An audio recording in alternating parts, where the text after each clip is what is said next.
Hello students, मेरा नाम है गौरव जोशी। स्वागत है आपका हमारे ई लर्निंग प्लेटफॉर्म ई शिक्षा में।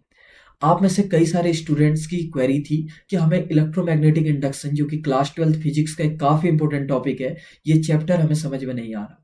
असल में इस चैप्टर में दिक्कत कहाँ पे आती है कि इस चैप्टर में इतनी सारी चीज़ें हैं, ठीक है, इतने सारे इंटरकनेक्टेड टॉपिक हैं कि हम डिफ्रेंशिएट नहीं कर पाते। For example Faraday law, Lenz law, self induction, mutual induction, कि आखिर इन सभी को हम पढ़ें कैसे। और दूसरी बात, हम पढ़ भी लेते हैं, हम कई बार याद करने की कोशिश करते हैं, बट इस चैप्टर का जो मेन कॉज है ना, आखिर ये चैप्टर हम क्यों पढ़ रहे हैं, ये चीज़ समझ में नहीं आने की वजह से हम इनके डेफिनेशन को इंटरकनेक्ट नहीं कर पाते। और कई बार तो इन डेफिनेशंस को हम फील भी नहीं कर पाते, आखिर ये डेफिनेशन क्या कह रहा है। और हम रटते जाते हैं और सही टाइम पे हम भूल जाते हैं। और कई बार तो ऐसा होता है कि इसकी जो इंग्लिश है वो इतनी ज़्यादा कॉम्प्लेक्स है, जब आप बुक्स में इसको पढ़ने जाते हैं, कि हमको याद ही नहीं होता, चाहे हम हिंदी की बात करें चाहे हम इंग्लिश की बात करें।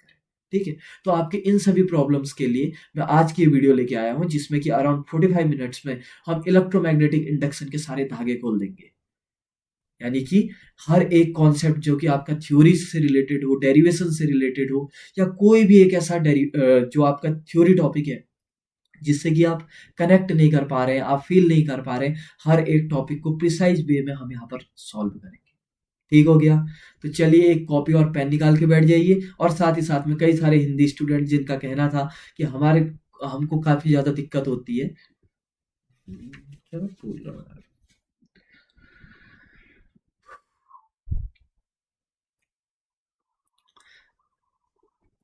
हेलो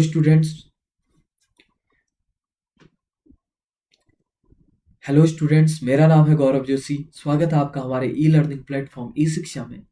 जैसा कि आप में से कई सारे स्टूडेंट्स की क्वेरी आ रही थी इलेक्ट्रोमैग्नेटिक इंडक्शन चैप्टर को लेके, तो आज आप सभी के सामने मैं इलेक्ट्रोमैग्नेटिक इंडक्शन का वन शॉट वीडियो लेके आया हूँ, जिसमें कि हम इलेक्ट्रोमैग्नेटिक इंडक्शन के रिगार्डिंग जितने भी टॉपिक्स हैं, चाहे वो थ्योरी से रिलेटेड हो, डेरिवेशन से रिलेटेड हो, या कुछ ऐसे डेफिनेशंस हो जिससे हम कनेक्ट नहीं कर पाते हैं, इन सभी का कॉन्सेप्ट आपके इस वीडियो में समराइज करके लेके आया हूँ। काफ़ी इंटरेस्टिंग वीडियो होने वाली है, काफ़ी इंपॉर्टेंट वीडियो होने वाली है। और यकीन मानिए, जैसा कि मैं हर वीडियो में कहता हूँ, कि इस वीडियो को देखने के बाद आपको इलेक्ट्रोमैग्नेटिक इंडक्शन के रिगार्डिंग कोई भी दूसरी वीडियो, दूसरा कॉन्सेप्ट देखने की ज़रूरत नहीं पड़ेगी, आपको कभी भी रेफरेंस बुक की ज़रूरत नहीं पड़ेगी। और सबसे इम्पोर्टेंट बात, जो बच्चों का सबसे बड़ा फ़ियर होता है, कि इसकी डेफिनेशन हम पढ़ भी लेते हैं, याद भी कर लेते हैं, बट एग्ज़ाम टाइम पे भूल जाते हैं। ऐसा इसलिए होता है क्योंकि इसके डेफिनेशंस के साथ हम कनेक्ट नहीं कर पाते। क्योंकि ये जो चैप्टर है, ये पूरा प्रैक्टिकल बेस्ड पे चैप्टर है। तो इसके डेफिनेशंस को रियल लाइफ एग्जांपल्स के साथ कनेक्ट अगर आप जब हम कराते हैं, तो उसके बाद ये चैप्टर हमारे लिए बहुत ज़्यादा ईज़ी चैप्टर बन जाता है। और यही मैं आपके साथ आज करने वाला हूँ। यानी कि इसके हर एक डेफिनेशन को हम इतने बारीकी से पढ़ेंगे, ठीक है? इतने बार-बार, इतने रिपीटेड वे में पढ़ेंगे कि ये आपके फिंगर टिप पे नोट डाउन हो जाएँगे। आपको हमेशा सोते, जागते, उठते-बैठते हमेशा ये डेफिनेशन याद रहेंगे। ठीक है? तो चलिए स्टार्ट करते हैं इलेक्ट्रोमैग्नेटिक इंडक्शन। आप एक कॉपी और पेन लेके बैठ जाइए। और हाँ, वीडियो शुरू करने से पहले हमारे वो सभी स्टूडेंट जो हिंदी मीडियम के स्टूडेंट्स हैं, आप सभी के लिए जो भी डेफिनेशन मैं यहाँ पर बोलूँगा, जो कि मैंने यहाँ पर इंग्लिश में कोट की हुई है, डिस्क्रिप्शन बॉक्स में हर एक डेफिनेशन का हिंदी मैंने बनाया हुआ है। ठीक है? तो आप जस्ट डिस्क्रिप्शन बॉक्स भी ओपन कर लें, और वन बाय वन जो टॉपिक यहाँ पर चल रहे हैं, उन टॉपिक्स का जो डेफिनेशन है, आप इंग्लिश में ना लिख के हिंदी में लिखिए। बाकी समझा तो मैं बाइलिंगुअल में हूँ। ठीक हो गया? तो चलिए स्टार्ट करते हैं इलेक्ट्रोमैग्नेटिक इंडक्शन। ठीक है? इलेक्ट्रोमैग्नेटिक इंडक्शन को पढ़ने से पहले हमें 2-3 चीज़ों की बारे में जानकारी होनी ज़रूरी है। पहला है magnetic field, field line. Magnetic field line क्या हुई, कि कोई मैग्नेट है ना, आपको पता है मैग्नेट में 2 पोल होते हैं, नॉर्थ पोल, साउथ पोल। ठीक है? नॉर्थ पोल से कुछ लाइनें जाती है बाहर को, साउथ पोल में जाती है, नॉर्थ पोल से जाती है और साउथ पोल में जाती है। आपने क्लास 10th में पढ़ा है। तो उन्हीं लाइंस को कहते हैं मैग्नेटिक फील्ड लाइंस। आई बात समझ में? Magnetic field line just a line, ठीक है, which emerge from the magnet. Okay, चलिए बहुत बढ़िया। अब यहाँ पर बात आई कि मैग्नेटिक फ्लक्स किसे कहते हैं। ठीक है? अब देखिए मैग्नेटिक फ्लक्स किसे कहते हैं। मान लो ये मेरा मैग्नेट है, ठीक है, इससे मैग्नेटिक फील्ड लाइन जा रही है, तो अभी तक वो मैग्नेटिक फील्ड लाइंस है। बट अब मैंने क्या किया कि इसके आगे एक सरफेस लगा दिया, लेट अस सपोज दिस। ठीक है। मैंने इसके आगे जैसे ही सरफेस लगाया, अब वो सभी मैग्नेटिक फील्ड लाइंस जो इस सरफेस से पास होके जा रही है, उन्हें कहते हैं आपका मैग्नेटिक फ्लक्स। आई बात समझ में? अभी देखिए, अभी तो बहुत सारी लाइंस हैं, तो इनको कहेंगे मैग्नेटिक फील्ड लाइन, बट जो इस सरफेस से पास होके जा रही है, उसे कहते हैं मैग्नेटिक फ्लक्स। तो magnetic flux are the just magnetic field line, ठीक है। ये जस्ट क्या होती है? Magnetic field line passing through a closed surface, ठीक है। और फिजिक्स में इसका एक फॉर्मूला बनता है, I equal to B A cos theta, ठीक हो गया। जस्ट एक फॉर्मूला है, इसका यूज ज्यादा है नहीं, ठीक है। तो फाई बराबर क्या होता है? B A cos theta, where A cos theta, theta is angle between between magnetic field, ठीक है, and area vector, area vector. अब आपके दिमाग में आया एरिया वेक्टर क्या होता है, ठीक है। ये एरिया वेक्टर मैंने आपको गॉस लॉ में पढ़ाया हुआ था, ठीक है। एरिया वेक्टर क्या होता है? मान लीजिए कोई सरफेस है ना, इस सरफेस का एरिया वेक्टर कैसा होगा पता है? ऐसा, always perpendicular. Area vector just एक लाइन होती है जो कि सरफेस पे परपेंडिकुलर होती है। इसका एरिया वेक्टर ये, इसका एरिया वेक्टर ये, यानी कि area vector is always perpendicular to the surface, ठीक हो गया। तो थीटा कुछ नहीं होता है, एंगल बिटवीन बी एंड क्या होता है? ए वेक्टर, ठीक हो गया। और मैग्नेटिक फ्लक्स फाई बराबर क्या होता है? B A cos theta. इस चैप्टर में हम मैग्नेटिक फील्ड लाइन को ही मैग्नेटिक फ्लक्स कहेंगे। आई बात समझ में? पहला पॉइंट तो ये लिख दीजिए कि मैग्नेटिक फील्ड लाइंस को ही हम मैग्नेटिक फ्लक्स कहने वाले हैं। तो कहीं कहीं पर अगर मैं मैग्नेटिक फ्लक्स बोलूँ ना, तो कंफ्यूज नहीं होइएगा कि मैग्नेटिक फ्लक्स भाई ये क्या बोल दिया, कहाँ से आ गया। They are just magnetic field lines, ठीक हो गया। अब सुनो, ये इलेक्ट्रोमैग्नेटिक इंडक्शन होता क्या है, अगर मैं इसको समझाऊं तो दिस वन, एक मिनट, सही टाइम पे सही चीज मिल गई मुझे।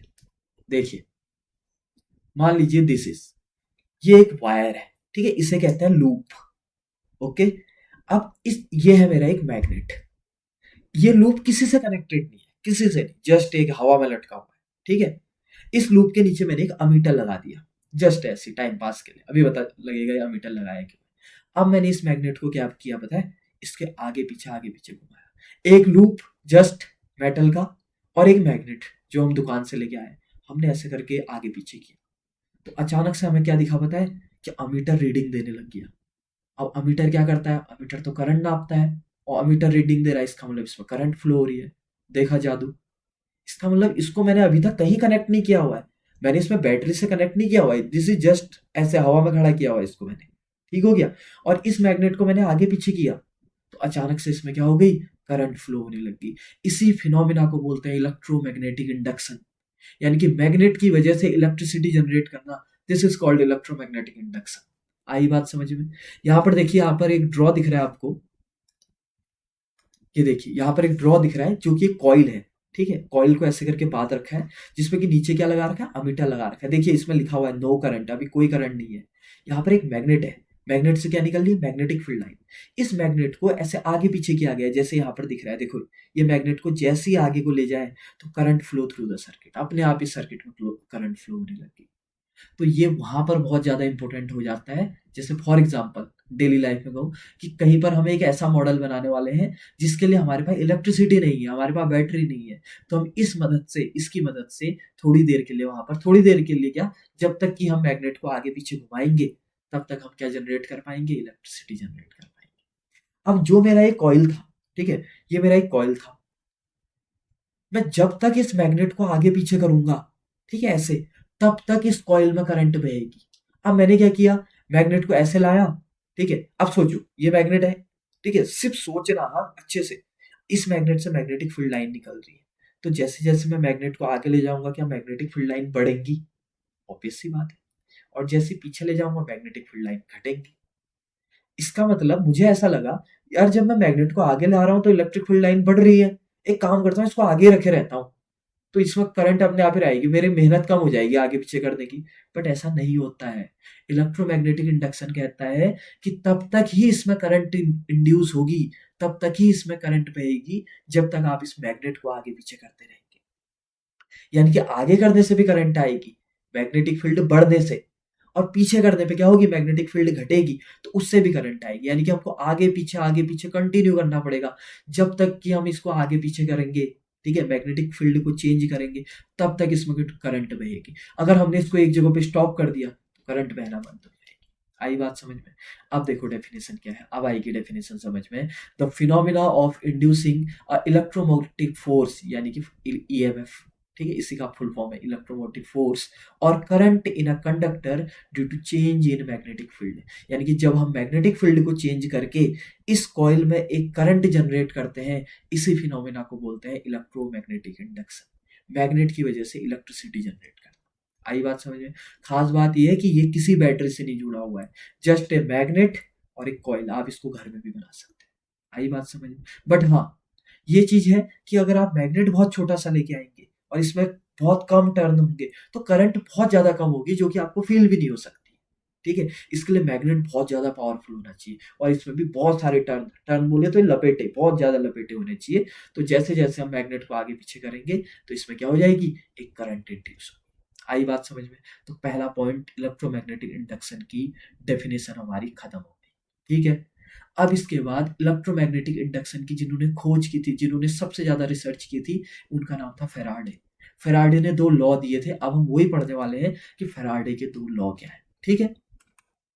अब अगर हम लॉ में जाएँ, तो देखो फैराडे के 2 लॉ थे, Faraday first law and Faraday second law. Faraday का जो पहला लॉ है ना, वो इलेक्ट्रोमैग्नेटिक इंडक्शन की डेफिनेशन ही है। यानी कि the definition of electromagnetic induction क्या होती है, the production of current in a coil by changing the magnetic field is called electromagnetic induction and this is the Faraday first law.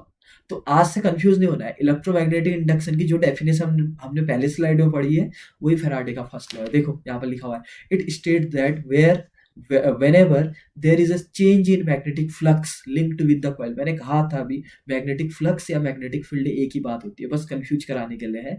linked with the coil and EMF is induced in the coil, कि जब तक की magnetic flux link रहेगी, change होते रहेगी, तब तक इसमें क्या होगा, EMF इंड्यूस होगा। आई बात समझ में? सिंपल सी बात है। अब फैराडे का सेकंड लॉ है बहुत खतरनाक। अब जब फैराडे ने फर्स्ट लॉ दिया ना, तो साइंटिस्ट लोगों ने बोला यार, पहली बात तो ये बहुत खतरनाक कॉन्सेप्ट था। अभी आपको भी लगा होगा कि यार कैसे, कि यहाँ पर एक मैंने कॉइल लिया, कॉइल में कोई करंट नहीं है, बस मैं मैग्नेट को आगे पीछे कर रहा हूँ और इसमें करंट आ जा रही है। साइंटिस्ट को भी ऐसे लगा। तो साइंटिस्ट लोगों ने क्या बोला ना, यार फैराडे बात तो आपने सही बोली, इसमें ईएमएफ तो आ रही है, हमने भी चेक करके देखा, बट आप पता कैसे करोगे कि इसमें ईएमएफ कितनी आ रही? मैथमेटिकल कैलकुलेशन भी तो अपने पास होनी चाहिए। फैराडे ने बोला कोई दिक्कत नहीं, हम दूसरा लॉ दे देते हैं। तो दूसरा लॉ उन्होंने क्या दिया, कि पहले लॉ में जो उन्होंने बात की थी ना कि इसमें ईएमएफ इंड्यूस होगी, उस ईएमएफ की वैल्यू कितनी होगी, ये दूसरे लॉ में दिया था। आई बात समझ में? पहले लॉ में क्या बोला था कि जब भी मैग्नेटिक फ्लक्स को चेंज करेंगे, मैग्नेटिक फील्ड को चेंज करेंगे, तो इसमें ईएमएफ इंड्यूस होगी। और दूसरे लॉ में कहा कि आखिर ये ईएमएफ कितनी इंड्यूस होगी, उसकी वैल्यू निकाल के दी। तो उन्होंने क्या बोला, देखो, it states that the magnitude, देखो यहाँ से, the magnitude of induced EMF, यानी कि ई कह दो, इज डायरेक्टली प्रोपोर्शनल, लगा दो डायरेक्टली प्रोपोर्शनल, देखो directly proportional to rate change of magnetic flux. अब सुनो, मैग्नेटिक फ्लक्स को क्या बोला था मैंने, फाई। रेट चेंज का मतलब होगा डी बाई डी टी, क्योंकि टाइम के रिस्पेक्ट में ही तो होता है ना रेट चेंज। तो E is directly proportional to d phi by D t. ठीक है? तो ई जब डायरेक्टली प्रोपोर्शनल हटेगा तो एक कांस्टेंट आएगा, k d phi by D t. थोड़ी देर के लिए के को थोड़ा 1 ले लो, ठीक है, के 1 ही होता है जनरली। तो ई बराबर ईएमएफ की वैल्यू आ गई D five by D t. ठीक है, ये तो मेन है। बट क्या कॉइल में एक ही टर्न है क्या? नहीं, ये तो एक टर्न का ईएमएफ बताया है उन्होंने। ठीक है, एक टर्न में कितनी फ्लक्स चेंज होगी, बट कॉइल में तो कितने टर्न है, बहुत सारे टर्न है, एन टर्न है टोटल। ठीक है ना, एक ना दो ना तीन, मैंने एन कह दिया। अगर 10 टर्न हुए तो एन के बदले 10 रख देना, 20 टर्न हुए तो एन के बदले 20 रख देना। तो कॉइल में तो कितने टर्न है, एन टर्न है। तो यहां पर लिख दो if coil has n turn, अगर कॉइल में एन फेरे हैं हिंदी में, ठीक है, कॉइल हैज एन टर्न, तो ई का फॉर्मूला हो जाएगा d five by t, sorry n, एक मिनट एक मिनट एक मिनट, इसको पहले मैं मिटाई देता हूँ। ई बराबर हो जाएगा आपका N D five by T T. आई बात समझ में, दिस इज, ठीक है। तो ई बराबर क्या फॉर्मूला हुआ, वैसे तो d five by D t, अब कॉइल में अगर एन टर्न है तो क्या हो जाएगा, n D five by D t. ये बोला था फेराडे ने। आई बात समझ में। तो फेराडे का लॉ क्या होता है, पहला लॉ कि the EMF field induce in a coil when magnetic field linked with the coil changes, ठीक है। और दूसरा लॉ क्या था कि the value of the EMF produced in the coil is directly proportional to the rate change of flux. दो चीजें आ गई समझ में। पहले डेफिनेशन दिया, ठीक है, और उसी को उसने अपना पहला लॉ कहा। फिर पहले लॉ के बाद सेकंड लॉ में, पहले लॉ में जो उन्होंने इंड्यूस्ड ईएमएफ की बात कही थी उसकी वैल्यू उन्होंने कहाँ पे निकाल दी, सेकंड लॉ में। बट अभी सेकंड लॉ में क्या दिक्कत हुआ कि ये लॉ अभी सही नहीं है। जिन बच्चों ने चैप्टर पढ़ा होगा उन्होंने पॉइंट आउट भी कर लिया होगा। ये इसलिए सही नहीं है ना कि यहाँ पर एक साइन आता है माइनस का,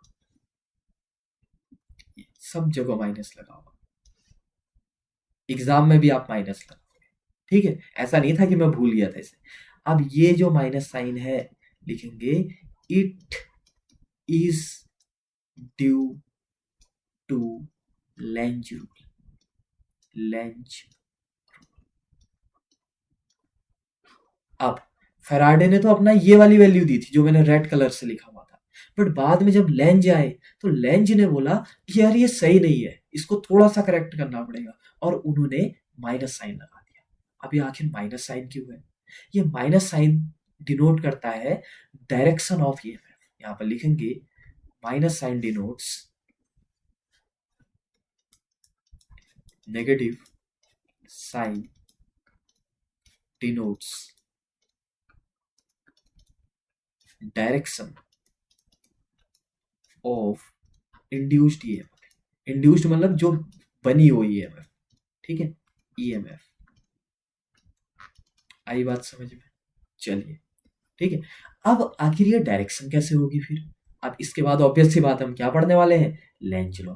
तो यहां पर अब तीसरी स्लाइड में हम चलते हैं जिसका नाम है लेंज लॉ। सबसे इंपॉर्टेंट लॉ, बच्चों की हालत खराब हो जाती है, दो चार तो एग्जाम में बेहोश हो जाते हैं इसको देख के, ठीक है। तो मैं सबसे बढ़िया कॉन्सेप्ट लेके आया हूं। अब देखो लेंज लॉ क्या है पता है, मैं यहाँ पर आपके लिए वीडियो बना रहा हूँ, लेट अस सपोज एग्जांपल लेते हैं, मैं आपके लिए वीडियो बना रहा हूँ, अभी टाइम हुआ है रात के 2:30 हुए हैं, ठीक है। मैं 2:30 उठ के आपके लिए वीडियो बना रहा हूँ क्योंकि आपके बोर्ड्स नजदीक आने वाले हैं, ठीक है। ऐसा ना हो कि कोई बच्चे ने कुछ पढ़ा ना हो या क्लास में छूट गई हो, तो यहाँ से उसका ये चीज कवर हो जाए। अब आप लोगों ने क्या किया, मैंने तो वीडियो बनाई अपने साइड से, बट आप लोगों ने क्या किया कि जो मैंने आपके भले के लिए वीडियोस बना रखी है, ठीक है, आपने ऑन ही नहीं किया, आपने चैनल ही अनसब्सक्राइब कर दिया, आपने चैनल ही नहीं खोला। समझ रहे हो कॉन्सेप्ट, यानी कि जो ऐसी करंट जो जनरेट होती है ना उसमें, जैसे फॉर एग्जाम्पल दोबारा ये कॉइल, ये मैग्नेट, ठीक है, मैंने मैग्नेट को आगे पीछे किया तो ये कॉइल में क्या इंड्यूस होगा, करंट। अब उस करंट की डायरेक्शन ऐसे होगी कि वो अपने ही प्रोडक्शन के कॉज को अपोज करेगा। यानी कि जब मैं तुमसे कह रहा हूं कि पढ़ पढ़ पढ़, तुम उल्टा मेरे सामने नहीं आओगे क्योंकि तुम्हें पता है कि यार इसके सामने जाऊंगा ये कहेगा पढ़ाई करो, इससे अच्छा जाते नहीं, जबकि मैं आपकी भलाई के लिए कह रहा हूँ। आ रही बात समझ में, यही बात होती है। जैसे फॉर एग्जाम्पल मैंने क्लास में आपको 1 घंटे की क्लास में 1.5 घंटा बिठा दिया, तो 1 घंटे के बाद आपका हो जाएगा सर जाने दो जाने दो जाने दो। असल में वो 1.5 घंटा आपकी भलाई के लिए बैठाया गया है, बट आपका नेचर ऐसा है, ठीक है, कि जिससे आपकी भलाई हो रही है आप उसी को अपोज कर रहे हो। ऐसे यहां पर भी होता है, देखो लिखा हुआ है यहां पर, the direction of induced current is such that it opposes the change in magnetic flux that causes it. देखो ऐसा मैग्नेटिक फ्लक्स जो उसको बना रहा है ये उसी को अपोज कर रहा है, ठीक है। अगर मैग्नेटिक फील्ड जैसे फॉर एग्जांपल मैग्नेटिक फील्ड यहाँ को आने की वजह से बन रहा है तो ये मैग्नेटिक फील्ड से बोलेगा उधर को जा। अगर ये मैग्नेटिक फील्ड उधर को जाने की वजह से बन रहा है तो मैग्नेटिक फील्ड को बोलेगा इधर को आ। यानी कि उल्टा है ये पूरा। ठीक है। यानी कि जो करंट का डायरेक्शन होता है वो अपोजिंग नेचर का होता है, इसीलिए पिछले वाले स्लाइड में फैराडे लॉ में नेगेटिव साइन आया। आई बात समझ में? इतना तो आप लेंज लॉ समझे, एग्जाम में लिख भी आना। लेंज लॉ एक पॉइंट लिख लेना, फॉलोज एनर्जी कंजर्वेशन। इसमें लिख लेना इट फॉलोज एनर्जी कंजर्वेशन, यहां पर लिख लो इट फॉलोज लॉ, कई बार एमसीक्यू में आया है, ऑफ एनर्जी कंजर्वेशन।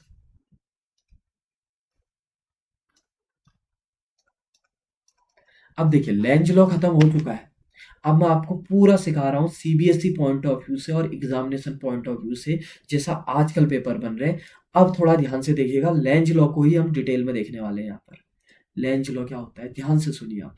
ठीक है, बता दिया मैंने, डेफिनेशन बता दिया, वो बता दिया, एग्जाम में लिखने लगे, बट अब फील भी तो करना पड़ेगा फिजिक्स की भाषा में, तो उसी को अब हम देख रहे हैं। देखो ध्यान से, सबसे पहले मैंने यहाँ पर एक दो डायग्राम बना रखे, देखो एक ये वाला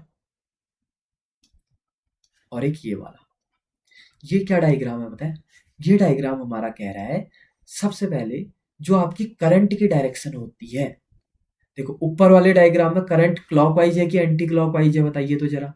ऊपर वाले डायग्राम में जो आपका करंट है वो कौन सी डायरेक्शन में है? Anti clockwise direction. अब अपना राइट हैंड पकड़िए। ठीक है, आपको थोड़ा सा उल्टा दिख सकता है मेरा कैमरा, बट आप राइट हैंड को लीजिए। ठीक है, और एंटी क्लॉकवाइज डायरेक्शन में अपने फिंगर्स को स्क्रॉल कीजिए घड़ी की उल्टी दिशा में, तो आप देखेंगे कि आपका जो उंगली है, थंब है, ये आपके मोबाइल स्क्रीन से बाहर की ओर आ रही होगी। सोचो तो, राइट हैंड से करो तो जरा। यानी कि जो मैग्नेटिक फील्ड होता है उसका डायरेक्शन कहाँ को होता है? आउटवर्ड होता है, यहाँ पर लिखा हुआ है। कब? जब करंट एंटी क्लॉकवाइज होती है। आई बात समझ में? अब जब करंट क्लॉकवाइज है, अब हाथ को कैसे करेंगे? क्लॉकवाइज घुमाएंगे दाहिने हाथ को। ठीक है, दाहिने हाथ को रहेगा, आप क्लॉकवाइज घुमाइए ऐसे करके। अब जो आपकी मैग्नेटिक फील्ड है, थंब का डायरेक्शन है, वो मोबाइल के स्क्रीन के अंदर को जा रहा होगा, पक्का? तो इसका मतलब है कि जब आप करंट क्लॉकवाइज होती है तो मैग्नेटिक फील्ड कहाँ को जाता है? अंदर को जाता है।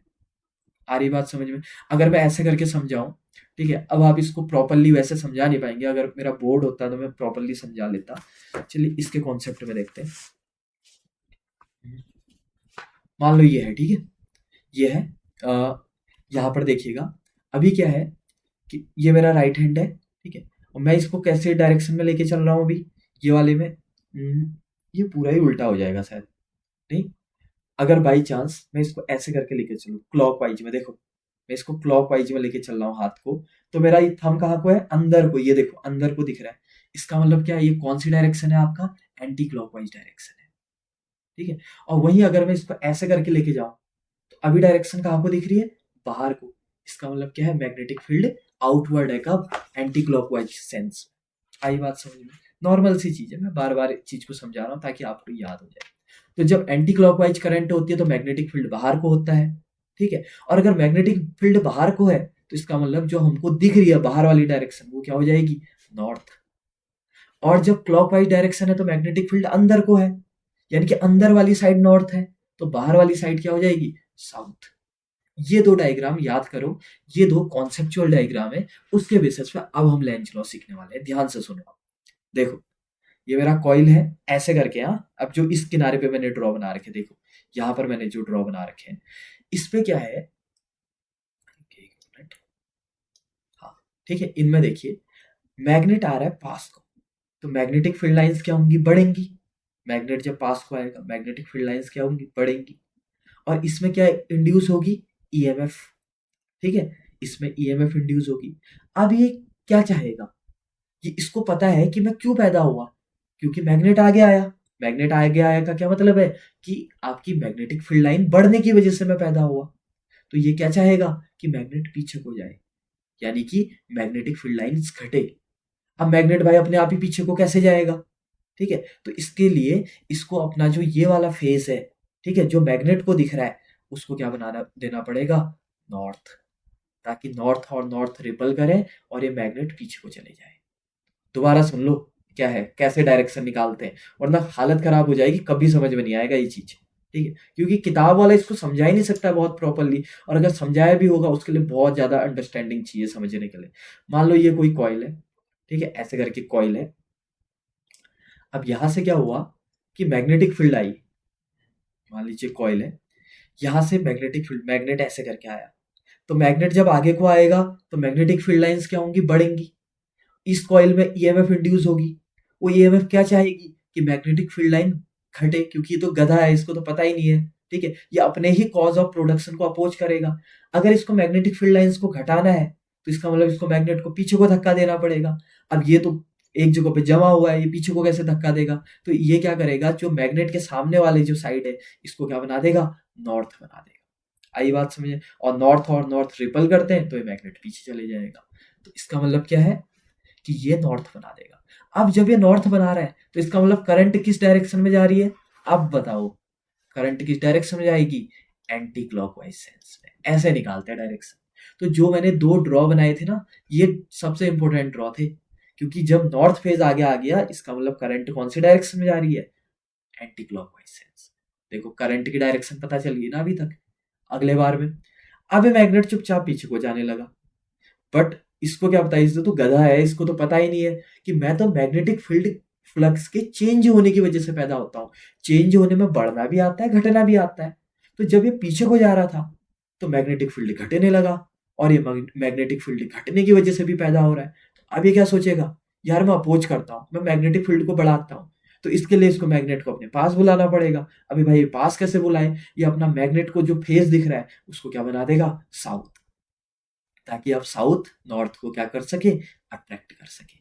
तो ये क्या कौन सा फेज बन जाएगा, साउथ। अब मैग्नेट आगे को आने लग जाएगा, बट अगेन अब आगे को आ रहा है तो गधा है, इसको तो पता ही नहीं है। ठीक है, तो मैग्नेट आगे को आने की वजह से इसमें दोबारा करंट बहेगा। तो दोबारा करंट बहेगा तो ये अपने फेस को क्या बना देगा, नॉर्थ, वही ऊपर वाला डायग्राम। फिर पीछे को जाएगा तो अपने फेस को बना देगा साउथ। तो ऐसे करके करंट चलते रहता है, एक बार अपर फेज में, एक बार लोअर फेज में, एक बार अपर फेज में, एक बार लोअर फेज में। यहाँ से ये भी प्रूफ होता है कि जो करंट है वो एसी करंट होता है। आई बात समझ में। तो this is the Lenz law. अब जो मैंने अभी बताया ना, ये चीज आप एग्जाम में नहीं लिखेंगे। इससे ओ हाँ एक चीज, हाँ, जैसे ये साउथ हुआ तो साउथ का मतलब अब करंट की डायरेक्शन कैसे हो जाएगी, क्लॉकवाइज हो जाएगी। This is the current. हाँ, तो मैं क्या कह रहा था, इसको आप एग्जाम में नहीं लिखेंगे, ये तब के लिए है जब एग्जाम में इस चैप्टर का न्यूमेरिकल आता है। इस चैप्टर के न्यूमेरिकल में ऐसा नहीं कि न्यूमेरिक वैल्यूज आती है, कॉन्सेप्चुअल न्यूमेरिकल आता है कि ऐसा होगा तो करंट की डायरेक्शन कैसे होगी, ये तो करंट की डायरेक्शन। इसके लिए आपको ये कॉन्सेप्ट पता होने चाहिए। आई होप यहाँ तक आपको लेंज लॉ आया है। अगर आपको लेंज लॉ आ गया तो आपके लिए बहुत ज़्यादा इजी हो गया। अब ये चैप्टर बहुत ज़्यादा छोटा है। ठीक है, अब देखिए लेंज लॉ के बाद नेक्स्ट टॉपिक अगर हम देखें, जो कि हमारा सेल्फ इंडक्शन। ये सेल्फ इंडक्शन, इसके बाद म्यूचुअल इंडक्शन, और ये चैप्टर पूरा होगा। सेल्फ इंडक्शन जस्ट क्या होता है कि आप मार्केट में गए, आपके पास 10 रुपए हैं, आपने कुरकुरे लिया और खा लिया। This is called self induction. यानी कि क्या है, देखो यहाँ पर आपको एक कॉइल दिख रही है, यहाँ पे देखो इस कॉइल में क्या जमा हुआ है, एक बैटरी है, 10 रुपए है इसके पास। इस बैटरी से करंट आ रही है और इसी कॉइल में मैग्नेटिक फील्ड जनरेट हो रही है। ऑब्वियस सी बात है ना कि इस कॉइल में जब करंट आएगी तो पहले चैप्टर में मैग्नेटिज्म में आपको पता है कि करंट अपने साथ क्या लेके आती है, मैग्नेटिक फील्ड लेके आती है। तो करंट भी उसी कॉइल में, बैटरी भी उसी कॉइल में लगी होगी, ठीक है, और मैग्नेटिक फील्ड भी उसी कॉइल में आएगा। तो this is called self induction. ठीक है, खुद में इंडक्शन हो रहा है। तो यहाँ पर देखिए ये कॉइल है, यहाँ पर एसी पावर सप्लाई लिखा हुआ है। ठीक है, तो इसमें क्या आ रही है, करंट ऐसे घूम घूम के ऐसे करके जा रही है, और करंट अपने साथ क्या लेके आ रही है, आपका मैग्नेटिक फील्ड। देखो magnetic field due to the primary current, बस बात खत्म। इसकी डेफिनेशन क्या है, self induction is the phenomena in which changing current in a coil induced EMF in the same coil. यानी कि करंट के चेंज होने की वजह से उसी कॉइल में ईएमएफ इंड्यूस होगी, बात खत्म। ठीक है, यानी कि इलेक्ट्रोमैग्नेटिक इंडक्शन और सेल्फ इंडक्शन एक ही चीज होती है। आई बात समझ में। सेल्फ इंडक्शन में भी तो यही हो रहा है कि करंट के चेंज होने की वजह से ईएमएफ इंड्यूस हो रही है उसी कॉइल। तो सबके सब सेम है, बस थोड़ी थोड़ी टर्म अलग है। वहां मैग्नेट की वजह से हो रहा था, यहाँ करंट की वजह से हो रहा है। आई बात समझ में। तो self induction is a phenomena in which change in current, ठीक है, induces the EMF in the same coil. अब अगर हम बात करें तो यहाँ पर अब इसका डेरिवेशन आ जाता है एक छोटा सा, सिंस, ठीक है, flux change is directly proportional to current. Obvious सी बात है ना, जितना ज्यादा फ्लक्स चेंज होगा उतना ज्यादा करंट आएगा, बार बार बता चुका हूँ। फ्लक्स चेंज को बोल दिया हमने phi is directly proportional to I. If coil has n turn, अगर कॉइल में एन टर्न है तो कितना हो जाएगा, एक का फाई है तो एन टर्न का क्या हो जाएगा, N phi is directly proportional to I. तो एन फाई तुम्हें पता है कि डायरेक्टली प्रोपोर्शनल हटाने के लिए समानुपाती कहते हैं इसे, एक कांस्टेंट आता है, नियतांक आता है एल आई, ठीक है, L, where L is the constant and this is called coefficient of self induction, coefficient of स्वप्रेरण कहते हैं सेल्फ इंडक्शन को, ठीक है। तो स्वप्रेरण का नियतांक लिख दीजिएगा हिंदी वाले स्टूडेंट, सेल्फ इंडक्शन। ये तो पहला चीज हो गया, पहला डेरिवेशन। अब दूसरा डेरिवेशन इसका क्या आता है, बहुत बारी वाला डेरिवेशन आता है, अकॉर्डिंग टू फैराडे।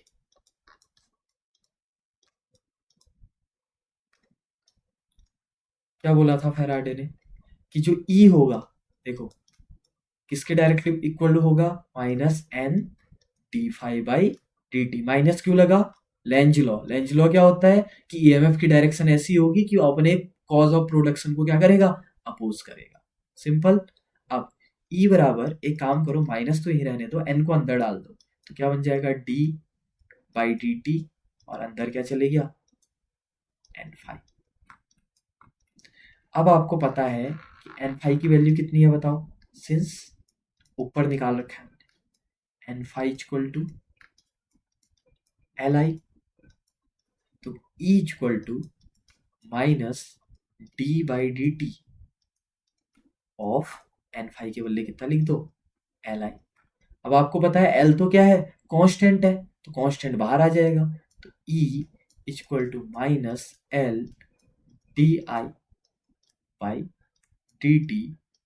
तो कई बार एग्जाम में एल की वैल्यू निकालने को आती है, तो एल बराबर माइनस उधर जाएगा तो माइनस ई, और अपॉन में आ जाएगा D I by D T.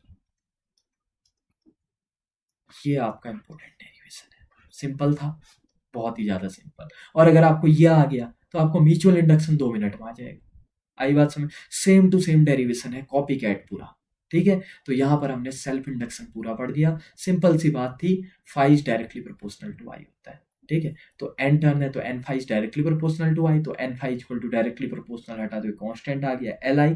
फिर फैराडे क्या बोलता था, E equal to minus n D five by D t, second law कहता था फैराडे का, ठीक है। तो एन अंदर ले लिया तो minus D by D T of n five, n five के बदले हमने एल आई लिख दिया, और एल कांस्टेंट तो बाहर ले लिया डिफरेंशिएशन के, तो एल की वैल्यू होगी minus E D I by D t.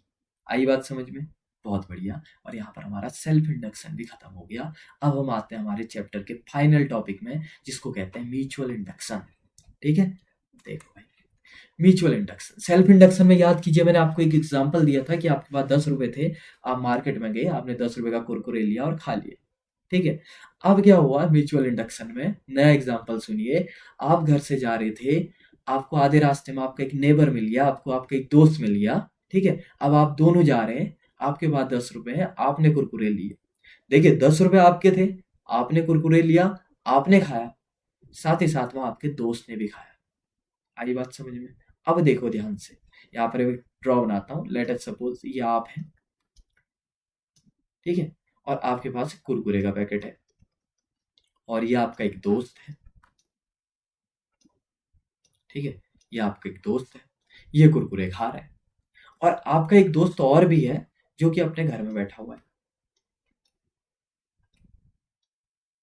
ये अपने घर में बैठा हुआ है, ठीक है, इसका घर कहीं पे है। अब ऑब्वियसली बात है ना, देखो दोबारा सुनना, आपने 10 रुपए थे, आपने कुरकुरे लिया, आपने खाया, ओके। आपका दोस्त आपके बगल पे था, ठीक है, आपका नाम है लेट अस सपोज रोहन, ठीक है, इसका नाम है राम, इसका नाम है कुछ भी नाम बोल दो, मोहित कह दो,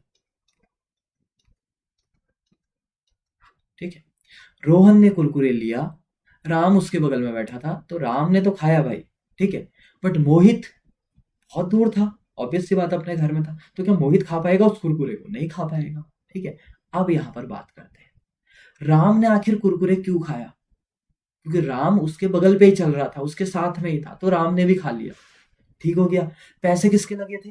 रोहन के। खाना किसको चाहिए था? सिर्फ रोहन को। बट रोहन ने बोला, यार राम मेरे बगल पे घूम रहा है, तो एक काम करो, राम को भी दे दो। अब वो मोहित को नहीं दे सकता था, क्योंकि मोहित अपने घर में बैठा था। अगर मोहित उसके बगल में होता तो मोहित को भी दे देता। तो राम को सिर्फ इसलिए दिया क्योंकि राम उसका नेबर था उस टाइम पे। पक्का? अब म्यूचुअल इंडक्शन में आते हैं, देखो क्या बोल रहा है म्यूचुअल इंडक्शन, 2 मिनट में समझोगे। Mutual induction is the phenomena in which changing current in the one coil induces an EMF in a neighbouring coil. बस यही बात है। क्या कह रहा है, ध्यान से देखो, यहाँ पर एक कॉइल 1 दिख रहा है आपको, और एक यहाँ पर आपको कॉइल 2 दिख रहा है। पक्का? अब इस डायग्राम में देखो, इस कॉइल 1 में क्या आपको एक बैटरी दिख रही है? हाँ भाई दिख रही है, यानी कि ये इसके 10 रुपए हैं। 10 रुपए हैं, तो इसका मतलब ये कुरकुरे खा सकता है, ऑब्वियस सी बात है, ये खा सकता है, ठीक है, ये कुरकुरे खा रहा है। बगल वाले में देखो, ये राम है, क्या इसके पास कुछ है? तो पैसा नहीं है। अब आप बोलोगे ये क्या है, ये तो गैल्वेनोमीटर है, इससे थोड़ा ना कुछ करंट वरंट आती है, तो करंट को नापता है, ठीक है, ये कुछ नहीं है। अब देखो, क्या इसमें कोई बैटरी लगी थी कॉइल 2 में? नहीं। बट हुआ क्या कि जैसे ही इसमें करंट गई, तो इसमें मैग्नेटिक फील्ड चेंज हुआ। वो मैग्नेटिक फील्ड कहीं ना कहीं, चूंकि ये बगल में था, तो इससे भी लिंक हो गया, इससे भी जुड़ गया। तो कॉइल 1 में तो करंट आई, कॉइल 2 में भी करंट आ गई। यही बात यहाँ पर होती है। बस इंपॉर्टेंट ये है कि कॉइल 2 में क्यों करंट आई, मैंने मोहित का एग्जांपल क्यों दिया, क्योंकि यहाँ पर नेबरिंग कॉइल लिखना बहुत जरूरी है। अगर मान लो एक कॉइल और भी है, और वो कॉइल रखा हुआ है किसी दूसरे के घर में, क्या उसमें भी अपने आप ही करंट आ जाएगी? नहीं, सिर्फ इसमें आई है। क्यों? क्योंकि ये उसका नेबरिंग कॉइल है। आई बात समझ में? अब यहाँ पर इसको हम अगर मिटा दें, ठीक है, दोबारा से पढ़ लीजिए क्या बोल रहा है। Mutual induction is the phenomena in which changing current in the coil 1, आप कॉइल 1 में चेंज कर रहे हैं current, will produce an EMF in the coil 2 also. आई बात समझ में?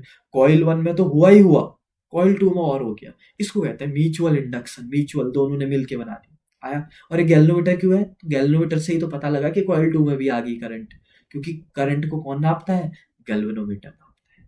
आई बात समझ में? लास्ट बार समझा देता हूँ, क्योंकि यही सबसे टफ होता है, कि कॉइल 1 में करंट चेंज करने की वजह से कॉइल 2 में अपने आप ही करंट आ गई, जबकि वो बैटरी से भी नहीं जुड़ा था। And this is the mutual induction, ठीक है। अब डेरिवेशन करते हैं, चलो 2 मिनट में। डेरिवेशन क्या होगा? Phi is directly proportional to I. आप ध्यान से सुनना, फाई, ठीक है। फ्लक्स चेंज किसमें किया आपने? कॉइल नंबर 2 में। तो ईएमएफ किस में इंड्यूस हुई? सॉरी, करंट किस में इंड्यूस हुई? 1 में। या आप कह सकते हो कि करंट किस में चेंज हो रही थी? 1 में। तो ईएमएफ किस में इंड्यूस हुआ? फ्लक्स किस में चेंज हुआ? 2 में। लेट कॉइल, आप I1 is directly proportional to I2 भी कर सकते थे, इससे कोई फर्क नहीं पड़ेगा। 2 हैज एंटर N2 टर्न, तो क्या हो जाएगा बताओ? N2 टर्न, एक टर्न में phi2 ईएमएफ फ्लक्स चेंज हो रहा है, तो N2 टर्न में N2 phi2 directly proportional to I1 N2 phi2। Same है, बस पीछे देखो तो इस डायरेक्टली प्रोपोर्शनल, सॉरी, अभी डायरेक्टली प्रोपोर्शनल का साइन हट गया, तो यहाँ पर आ जाएगा आपका इक्वल टू, एक कांस्टेंट आता है M I, where m is called coefficient of mutual induction, coefficient of mutual induction।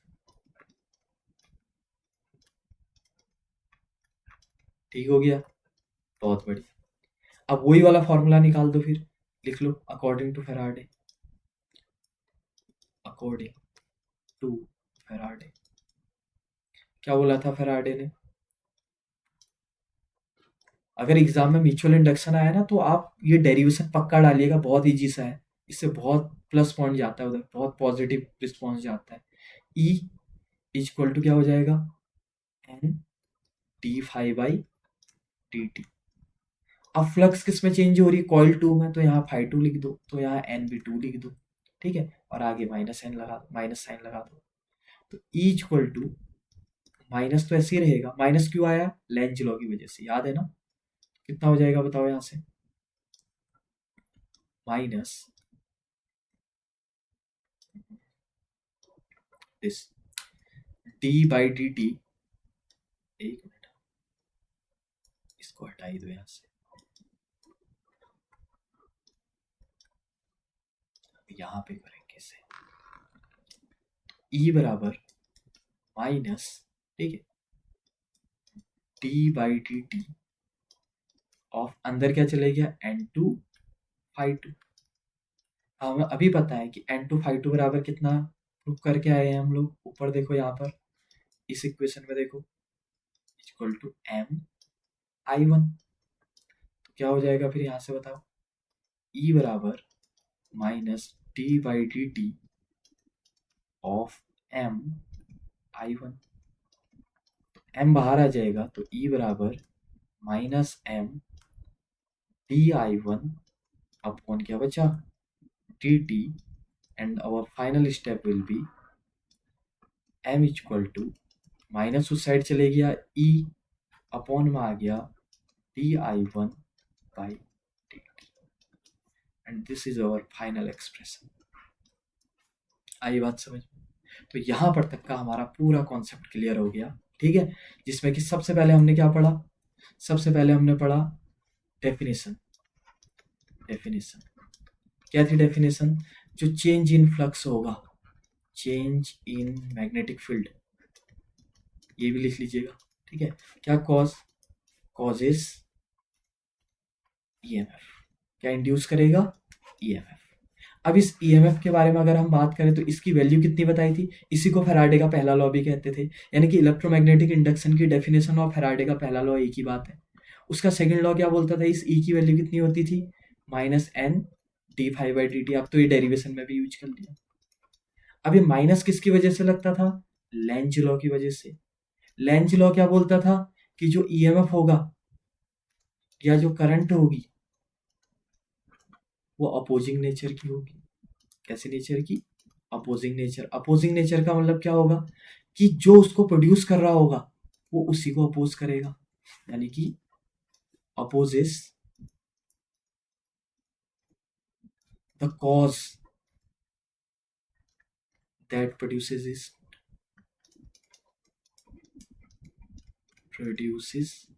It, ठीक है। और ये चीज मैंने आपको बार बार बहुत डिटेल में लेंज लॉ पढ़ाया था, सबसे बड़ा पोर्शन मैंने लेंज लॉ ही समझाया था, क्योंकि वो बच्चों के लिए समझना बहुत जरूरी होता है, ठीक है, वरना वो कभी कनेक्ट नहीं कर पाते उस चैप्टर से, जिसमें कि मैंने बताया कि जो मैग्नेट होगा जब वो आगे को आ रहा है तो मैग्नेटिक फील्ड लाइन क्या हो रही है, बढ़ रही है, और जैसे ही मैग्नेटिक फील्ड लाइन्स आपकी बढ़ रही है तो इस कॉइल को क्या लगेगा कि मैग्नेटिक फील्ड लाइन बढ़ने की वजह से मैं पैदा हो रहा हूँ, तो ये मैग्नेट को पीछे भेजेगा, मैग्नेट को पीछे भेजने के चक्कर में अपने इस पोर्शन को एन बना देगा, और एन कब होता है, जब ये एंटी क्लॉकवाइज सेंस में हो।